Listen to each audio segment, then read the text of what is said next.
¿Has escuchado el nombre de Jacobo Grinberg? Si no lo has escuchado, te recomiendo que te quedes. Te interesará mucho su historia. Comenzamos.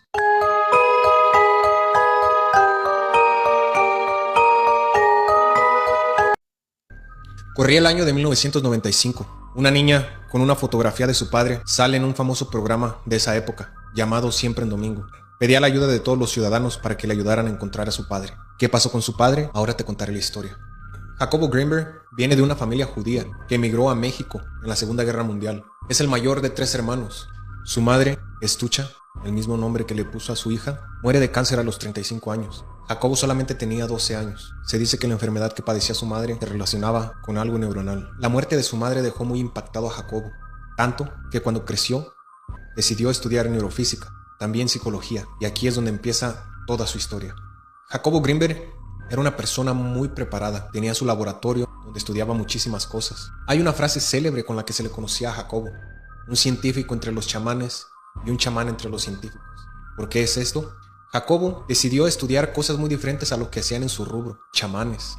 De hecho, escribió una serie de libros que se llama Los chamanes mexicanos. Cuando él empezó a hacer esto, sus compañeros lo miraban con indiferencia por el celo que provocaba esta carrera, muy puritana. Y entre los chamanes, solamente era visto como un científico queriendo estudiar algo que no tenía lógica. Este señor recorrió México entero, chamán por chamán, de los más nombrados del país. Un buen día llegó a la Ciudad de México, donde se dice que la hermana del presidente en turno de esa época lo llevó hasta Los Pinos para presentarlo con una mujer que practicaba el chamanismo. En este lugar donde citaron a Jacobo había jaulas enormes que tenían diferentes especies de aves de toda la República Mexicana. Se dice que una mujer de baja estatura, con atuendos muy peculiares de todos nosotros los mexicanos, llegaba a aquel lugar, y cuando llegaba esta mujer, todas las aves a un mismo tiempo silbaban sus mejores cantos para darle la bienvenida a Pachita.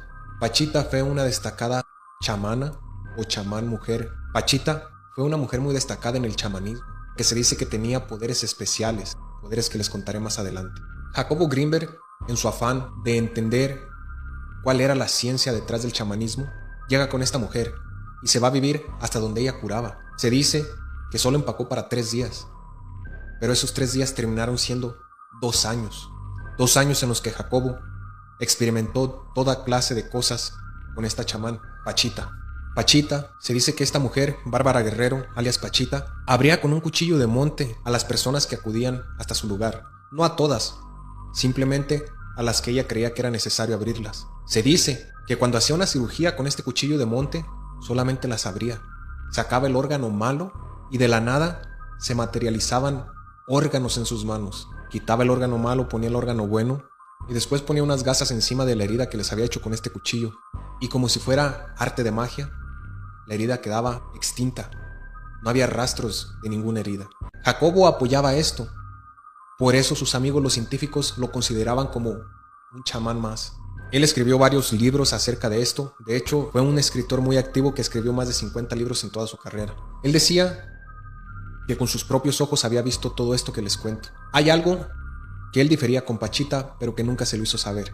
Pachita decía que el espíritu de Moctezuma, el gran emperador azteca, entraba en su cuerpo y ella solamente era un recipiente, y él se encargaba de hacer las curaciones necesarias en las personas que iban a visitarla. Por otro lado, Jacobo bautizó algo como latiz, y dirán, ¿qué es la latiz? Jacobo decía que la latiz es la madre, es la matrix, es con la que conectamos todos. Solamente que Pachita no había descubierto de lo que era capaz. Este científico, Jacobo Grinberg, fue partícipe en varios experimentos. Uno muy famoso, con infantes, pequeños niños, en una escuela donde él fue a hacer experimentos. La experimentación que practicaban con estos niños era lo siguiente: ponían a los niños a que tocaran imágenes con los ojos cerrados, y estos niños, solamente con el tacto, sintiendo aquella imagen, podían describir perfectamente lo que estaba ahí, sin usar sus ojos. Jacobo siguió practicando esto, pero después de un tiempo, los padres vinieron a esta escuela a pedirle al director que dejaran de practicar esto con sus hijos. ¿Por qué? Porque se dice que estos niños podían ver los pensamientos de los padres. Estaba llegando algo más allá. Jacobo Grinberg se le considera como el Einstein de la neurofísica, una persona que llevó sus límites más allá que solo lo ordinario. Pero ¿por qué Jacobo Grinberg fue tan famoso? Pues de hecho se hizo muy famoso después de su desaparición en el 94, y vamos a indagar un poco más en la vida de Jacobo para ver cómo llegamos hasta su desaparición. Se dice que Jacobo estaba llegando a un nivel muy alto de conciencia. Jacobo inventó la teoría sintérgica. ¿Y qué es esto? La teoría sintérgica de Jacobo Greenberg propone que existe un continuo espacio de energía y que el ser humano común solo puede percibir una parte de este. El resultado de este proceso es lo que todo el mundo entiende como realidad. Esta teoría intenta responder a la pregunta de la creación de la experiencia. Jacobo decía que todo está conectado, a lo que llamaba la latiz. Otro experimento que hizo Jacobo decía que dos neuronas, después de tener una conexión, al separarlas, de algún modo seguían conectadas. ¿Y cómo fue esto?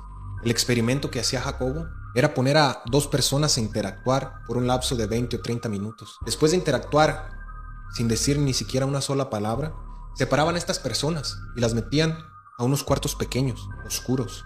Las personas tenían que estar vendados de los ojos, y a una de estas personas la estimulaban con destellos de luz, mejor conocidos como flashes, y a la otra no. Las dos personas estaban conectadas a una máquina donde les hacían la medición de la actividad del cerebro. Resulta que estas dos personas tenían la misma estimulación en el cerebro al recibir los destellos de luz, pero lo raro en todo esto es que solamente una persona había recibido estos destellos, la otra no. Y aquí hace sentido lo que nos proponía Jacobo. Después de que dos neuronas tuvieron contacto, al separarlas seguirán teniendo entrelazos. Hay teorías que dicen que Jacobo tenía nexos con la CIA y que les ayudaba en el estudio de la telepatía o de la telequinesis. Y aquí es donde empieza su historia más turbia. Jacobo tuvo 3 esposas. La última de sus esposas, llamada Teresa Mendoza. Se dice que la madre de Teresa jamás conoció a Jacobo.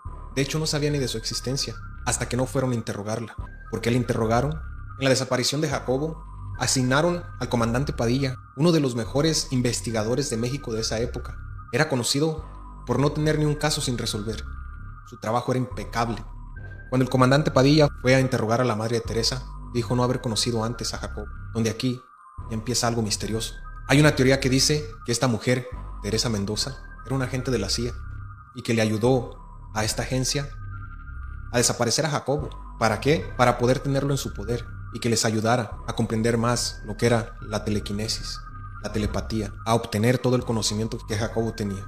Hay una teoría que creo yo, en mi parecer, es muy poco probable, que dicen que Jacobo encontró la llave de la Matrix y pudo escapar de ella, porque Jacobo desapareció sin dejar ni siquiera un rastro.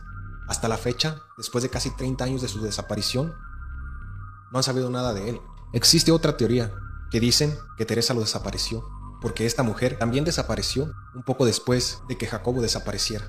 El último día que fue visto Jacobo fue un 8 de diciembre de 1994. Su cumpleaños sería el 12 de diciembre. Y organizaron una fiesta en la casa de un amigo, donde Jacobo no se presentó. Y ahí fue donde todos empezaron a sospechar que algo malo pasaba.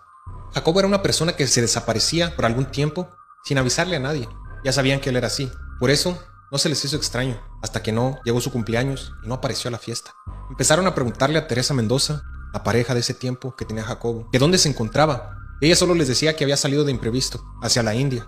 Cabe destacar que un poco antes de que desapareciera, planeaba hacer un experimento que incluía la telepatía. Pensaba hacer un experimento donde demostraría que las mentes humanas podrían unirse, pero eso quedó en el limbo, porque él desapareció antes de que llegara ese día. Dicen que Teresa Mendoza se encontraba con una mujer güera, así la describieron las personas que la vieron, pero no estaba Jacobo. Esta mujer cobró un cheque de regalías por $1,000. Después, en mayo, felicitó a su madre por el Día de las Madres, esto en el año 95, y después de ahí ya no se le volvió a ver. Una persona que atendía una gasolinera en Boulder, Colorado, dijo haber visto a Jacobo Greenberg, a Teresa Mendoza y a otras 2 personas bajando de una aeronave, una Cessna, en este aeropuerto de Boulder, Colorado. Se dice que por mucho tiempo Jacobo estaba ayudando a esta universidad con estudios, experimentos. Es por eso que piensan muchas personas que la CIA se quedó con él. Este caso es uno de los casos más impactantes que ha tenido México. Esta persona era una persona muy preparada, que con el tiempo han tratado de desprestigiarlo. Yo creo que Jacobo Greenberg era una persona diferente. De las personas diferentes se les tiene miedo. Son difíciles de comprender. Hasta la fecha, todavía no se sabe nada de su paradero, y el caso quedó sin resolver. Cabe destacar que al comandante Padilla lo destituyeron cuando estaba cerca de atar cabos, algo muy raro. Aquí les dejo el caso de Jacobo Greenberg, un caso lleno de incoherencias, un caso que hasta la fecha no ha sido resolvido y tal vez nunca se resuelva. ¿Tú qué opinas?